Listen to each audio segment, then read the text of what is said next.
Happy Thanksgiving, everybody. From me, Hey, PRIME, from Leeboy. happy Turkey Day. Yeah, yeah, Here to yeah, drop you yeah. guys some special Turkey Day content. Yes, this is something I wanted to do for a while now. This is the only Thanksgiving movie I know. I think the only Thanksgiving movie I know, and it's a very good Thanksgiving movie. Uh, this is your first time watching it. Just overall thoughts before we even Mm. get into it. What did you think? Well, first off, I'll just say that, you're making me a John Hughes believer. Obviously, I was already in tune with a lot of his movies, but not really him as creator, director, writer, producer, and everything that he does. And he has a lot of classics under his belt, and I love holiday movies. I'm real big on those. Obviously, for marketing reasons, they're uh, incredibly successful. And this movie is, I thought it was something like a classic, man. Something And like a just classic real quick, since we on holiday movies, I mean, he does have one of the biggest holiday movies ever, but of all time, right? no need to brag. And No need to brag. and he's talking about Home Alone and Home Alone 2, 3, all of them. He does the whole Well, series. he So only did the first three. he dropped off. Oh, so 2 and 3. My bad. Don't credit him Two and three. with the No credit in reboot, front of right? for the mother one. Yeah, yeah. He sold it off by then. But yeah. Obviously he has Home Alone under his belt, but this I thought was a classic as well. Came out in '87. There's a lot of elements that are direct that can be directly compared to Home Alone. In fact, I think they borrow Home Alone borrows from this movie a little bit. I think he took some of the elements that worked really well in here and made sure that he implanted them a little bit in Home Alone just to uh, you know solidify the victory, which he definitely did. But this one I think stands alone as a classic, at least my first run. And just judging by the times, Steve Martin, John Candy, great performances, and pretty much just the two of them running the whole film with the direction of John Hughes, and I loved it, man. I actually don't have too much of any too much of a critique about this one. Usually, I have something bad to say. I think I was thrown off a little bit on the soundtrack, but it's 1987, like so I'm not gonna really hate. But like in the beginning, What it were was you like expecting, Usher? right. So I'm not gonna get too hard on that because but yeah, it gave me like Seinfeld like vibes, which obviously came after this, so they could have been an inspiration. But yeah, just dopeness all around, man. Something that I would definitely pick up and watch again.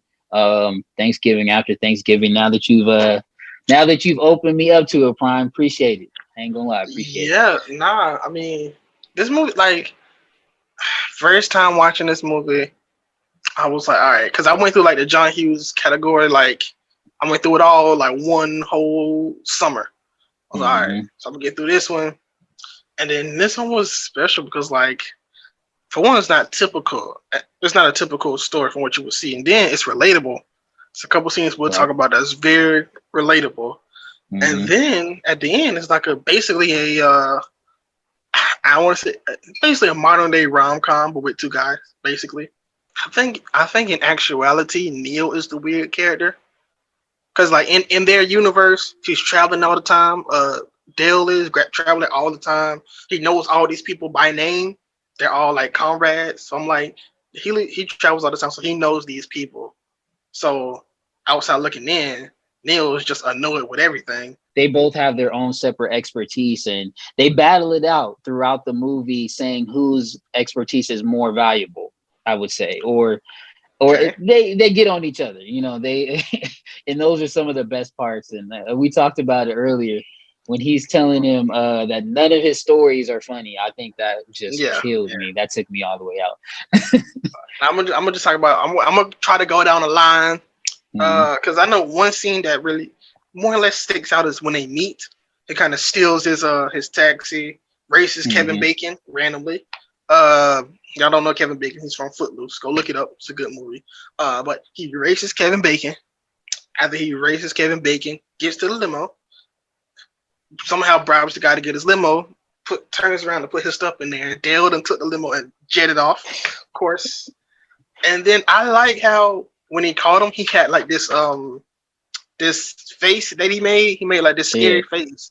Yeah, he's And then like scared. while they're in the airport, they like I don't even know how to explain it. They clearly they're in the airport, but they want you to see where he noticed his face from. So they put a car door in front of him while he's at the airport, making the same face. It's Right.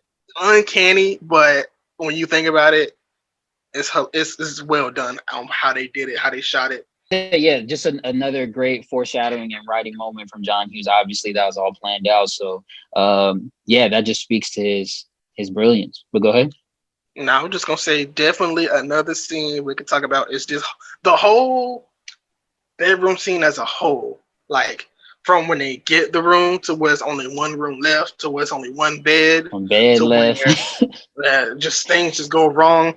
And before we even get anything, I'm gonna say, did you notice anything about the room aside from the scenes? Did you notice anything about the room? Not particularly. Why?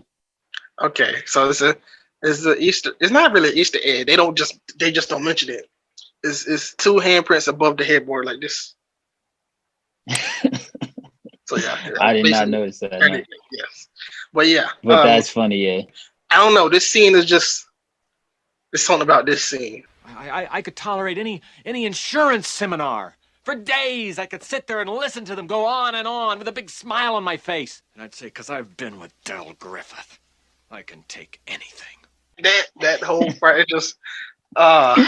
he crushes his spirit. Yes. He literally crushes his whole life because Dale is on the plane. Dale is everywhere telling his stories, thinking that he's entertaining this guy and they're becoming buddies. And they're literally cool until this moment, right? Like, they kind of had a little tension when they first seen the one bed and they like, okay, but they wasn't mad at each other. It just, until that moment when he told him about his stories and all his bullshit, it's just, it just reminds you of like when you first tolerate someone that you really don't know and, you know, you're just going along with the flow and then something just, they cross the line. It's like, all right now. Yeah, I mean, come on. All right, bro, I'm gonna have to tell you about yourself. And then it's never the same, right? It's never the same. If you're that guy on the plane, you should know when somebody's reading a magazine or when somebody's doing something, you should know, all right, maybe this person don't want to talk. He said, I was reading a vomit bag and you still didn't get my gist. I'm like, oh, come on. I'm going to just, you know what? Forget this order. I'm going to skip all the way ahead to my personal favorite scene, my most relatable scene. Of course, this man gets dropped off at the parking spot. Oh, the parking spot. He looks at the number V5. The car is not there in V5, and the truck has left, the bus left, and he is furious. Yes. And yeah, I think that was probably one of the most relatable reactions. That's when I was like, bro, I could go back in the act. And I was like, because I'd be mad as hell doing that same shit when stuff happened to me. But yeah, it just got you into it just gets you into the mind of a man when things go wrong. We can't really express ourselves or get too crazy. We just have to bottle it up, right? Just pull our boots up by the straps and just continue and get shit done, basically. And he just realizes that he can't sit there and wallow in pain and anger, but he gets it out really quick in that big burst of anger, and then he just keeps going. He walks all the way back. So he walks to the parking lot, the runway, the freeway. He walks all that. And then this lady. Wait. Before he gets in there to the lady, I forgot what the dude said to him. He said something. He said, "Do it look like I'm a joke?" He said, "If I'm one of the joke, I'll follow you in the bathroom, watch you take a leak." It's like that.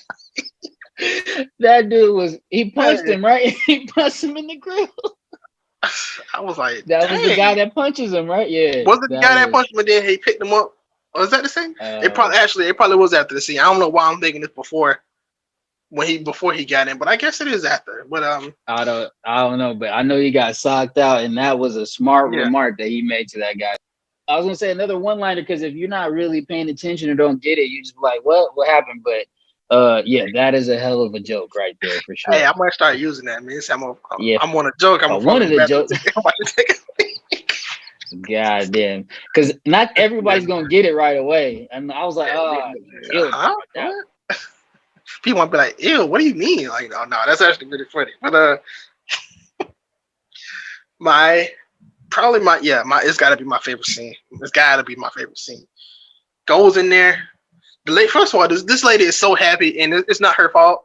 But she is so happy, and if I was in that situation, that would make me more angry because of how happy you are and how like crappy my day has been. Do you know that one scene changed this movie from PG to rated R? All the way to rated R. Yeah, I mean, they did drop the bomb about 30 times. How many times? You probably know, Prime. 18 times in 60 seconds. There you go. And it was worth it. Every single bomb. I thought it was perfect. And it was unexpected, right? Because like you said, it was PG up until that moment. So when they started going off, I'm like, when is this going to end? And I think every time was warranted every time they dropped it. So yeah, y'all probably seen it. Go ahead, rewind and come back to the conversation again because it was hilarious. Especially once the lady finally caught on and she started dropping the bombs. That's took it to the next level. I will say, Steve Martin said he read this scene. That's what made him want to do the movie, just this scene.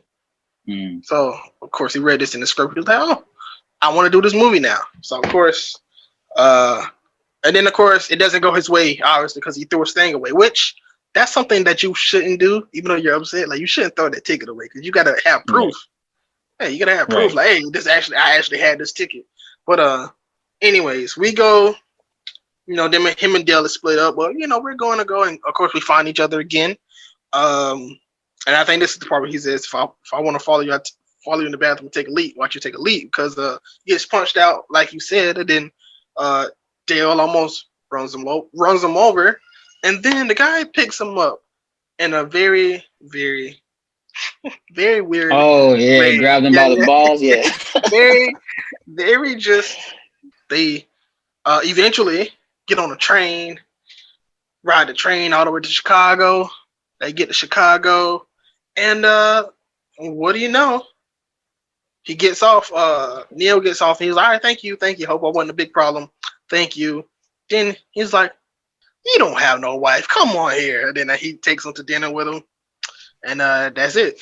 It was something weird going on though with him and his wife's look. Like, tell me the relationship between Neil and his wife. Is there anything weird that we need to know about why was she so upset with him, or I don't know, but I have theories.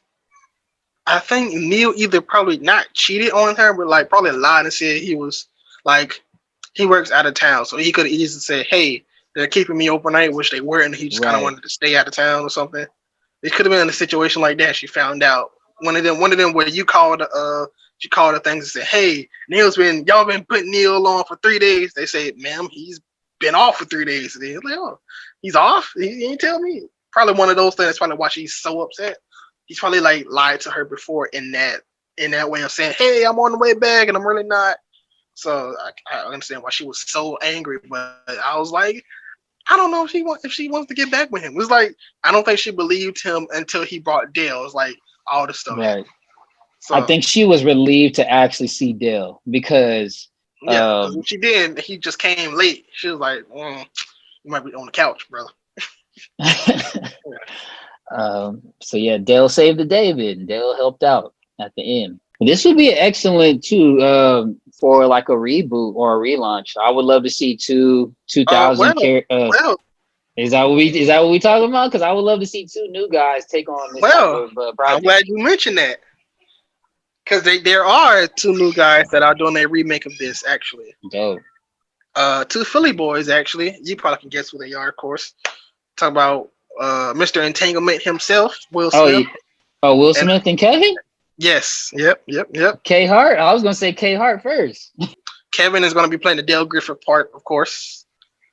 Which, of course, he's going to be the annoying role. And then Will Smith is going to be the straight man role, which that actually be cool to see him actually play the straight man. Both of them too.